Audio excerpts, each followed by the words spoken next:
पाचोरा नजीक असलेल्या परधाडे रेल्वे स्थानकाजवळ आज 22 जानेवारीला सायंकाळच्या सुमारास एक भीषण रेल्वे दुर्घटना घडली। या दुर्घटनेत पुष्पक एक्सप्रेसमधील प्रवाशांनी जीव वाचवण्यासाठी धावत्या गाडीतून उड्या मारल्या आणि त्यानंतर संपूर्ण रेल्वे रुळावर फक्त रक्ताचा खच दिसत होता।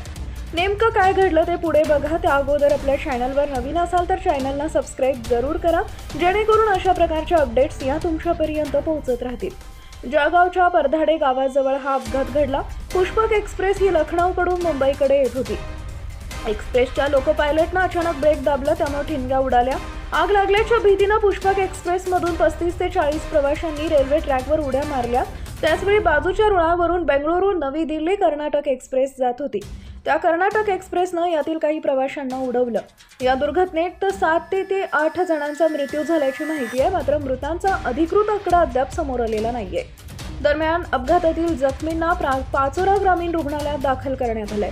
दरम्यान काही तासानंतर पुष्पक एक्सप्रेस मुंबईकडे तर कर्नाटक एक्सप्रेस नवी दिल्लीकडे रवाना करण्यात आली आहे। याबाबत माहिती मिळताच जिल्हा प्रशासनातील अधिकारी व रेल्वेचे अधिकारी कर्मचारी घटनास्थळावर दाखल झालेत।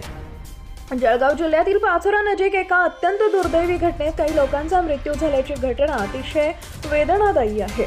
मी त्यांना भावपूर्ण श्रद्धांजली अर्पण करतो। माझे सहकारी मंत्री गिरीश महाजन तसेच पोलीस अधीक्षक हे घटनास्थळी पोहोचले असून जिल्हाधिकारी काही वेळात तिथं पोहोचत आहेत। संपूर्ण जिल्हा प्रशासन रेल्वे प्रशासनाशी समन्वयानं काम करत असून जखमींच्या उपचारासाठी तातडीनं व्यवस्था करण्यात येते आहे। 8 रुग्णवाहिका रवाना करण्यात आल्या आहेत।